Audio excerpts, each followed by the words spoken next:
Olá! A história de hoje, nossa, ela tem todos os ingredientes de um grande drama do futebol, né? Com certeza. De um lado, um dos maiores talentos que a gente tem na seleção brasileira, no auge, jogando na liga mais forte do mundo. Do outro, o clube que o formou, o Flamengo, um gigante, com aquela torcida apaixonada.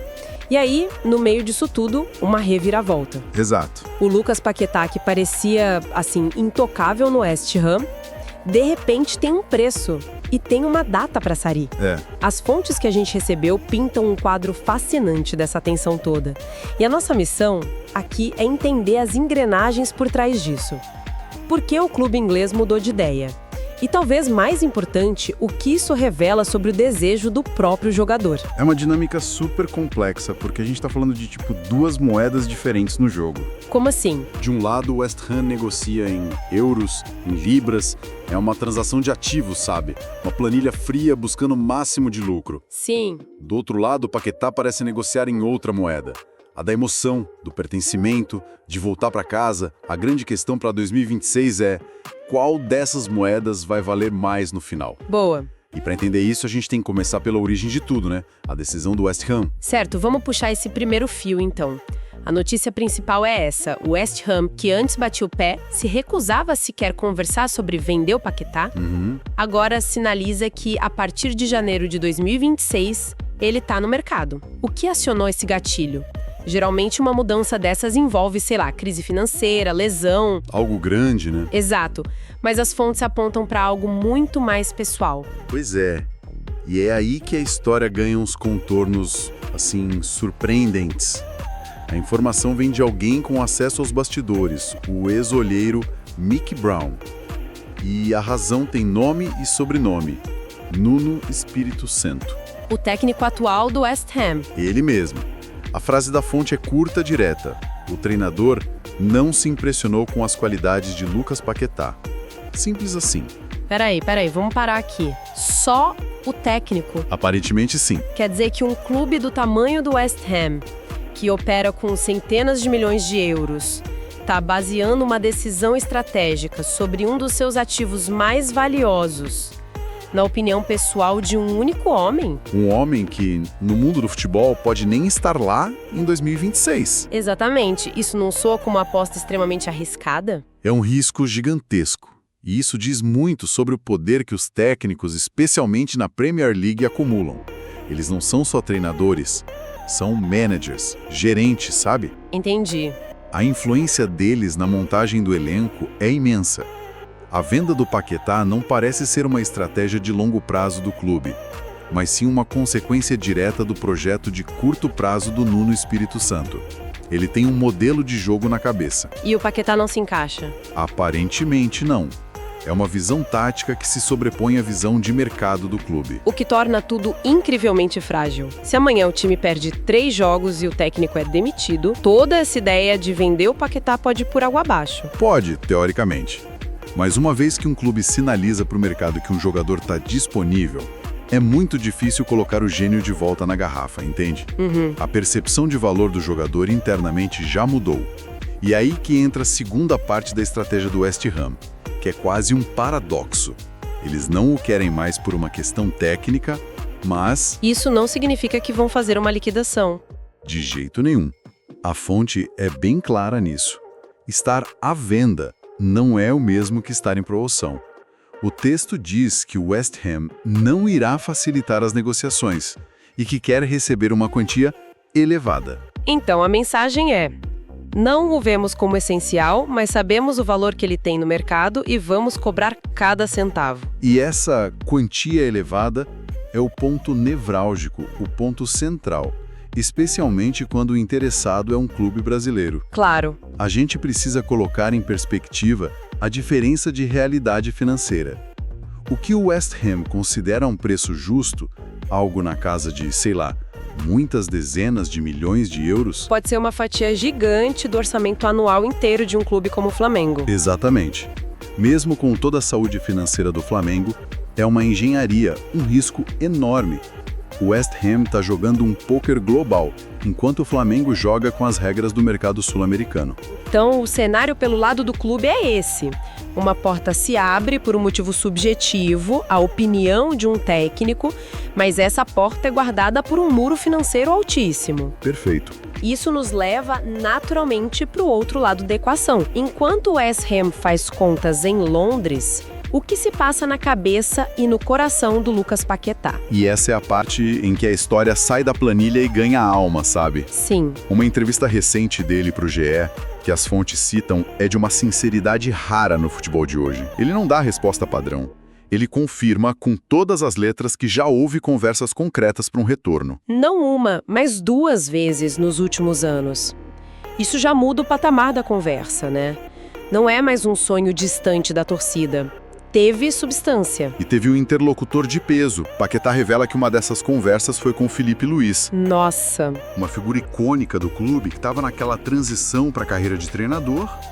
Isso é muito simbólico. Mostra que o desejo dele se conectou com o projeto futuro do clube, né? Exato, não foi uma sondagem superficial de um diretor, foi uma conversa com um amigo, alguém que entende o vestiário e a cultura do Flamengo. E a fonte traz a citação exata, que eu acho que vale a pena. Ele diz: "Eu realmente demonstrei o desejo de voltar e também demonstrei aos meus empresários. Ele foi proativo, não ficou só no sentimento." Ele transformou o sentimento em ação e em comunicação direta. Mas o trecho mais revelador, o que realmente dá a dimensão emocional disso tudo, é o que vem depois. Eu sei qual é. Ele explica o contexto da segunda conversa. E aqui, vou citar de novo porque é muito forte. O segundo momento foi quando eu já sabia que poderia continuar jogando normalmente. Foi quando eu senti mais vontade ainda de voltar ao Flamengo. Essa frase é muito poderosa. Muito. O que ele está dizendo nas entrelinhas é que, depois de atravessar um período de incerteza, de angústia na carreira, o alívio não o fez pensar em ir para o Real Madrid. Não. O alívio o fez sentir uma vontade ainda maior de voltar para casa. O Flamengo, nessa fala, vira algo maior que um clube. Vira um porto seguro. Um ponto de ancoragem emocional. É como se, no momento em que ele reafirmou para si mesmo, eu estou bem, eu posso continuar no mais alto nível, o primeiro pensamento instintivo foi, então, o lugar onde eu mais quero exercer meu talento é no Flamengo. E isso inverte totalmente a lógica de que voltar para o Brasil é um passo atrás na carreira. Para ele, pareceu o passo mais autêntico, mais verdadeiro. Exatamente. Isso dá um peso completamente diferente para uma futura negociação, né? Não é só um jogador querendo mudar de ares. Não mesmo. É um jogador declarando que tem um destino preferencial e esse destino é movido por uma necessidade emocional profunda. Ele está basicamente dizendo para o West Ham e para o mundo, a partir de 2026, meu projeto de vida aponta para o Rio de Janeiro. E essa declaração pública é uma ferramenta poderosíssima. Ela pode não derrubar o muro financeiro que o West Ham quer construir, mas com certeza começa a cavar um túnel por baixo dele. É. O que nos leva ao ponto de colisão de tudo isso. Como essas duas forças, a lógica fria do clube e o desejo ardente do jogador, vão interagir quando a janela de 2026 se abrir? É a pergunta de milhões, literalmente. Porque agora a gente tem um cabo de guerra muito claro. De um lado, o West Ham com o contrato na mão, dizendo o preço é esse. Do outro, o Paquetá com o coração na mão, dizendo meu destino é aquele. Quem tem mais força nesse cenário? Um jogador infeliz vale menos? O clube sabe disso. Exatamente. A vontade do Paquetá cria uma pressão imensa. Primeiro porque pode afastar outros compradores. Que clube europeu vai investir uma fortuna num jogador que já declarou publicamente que o sonho dele é jogar no Flamengo? Verdade.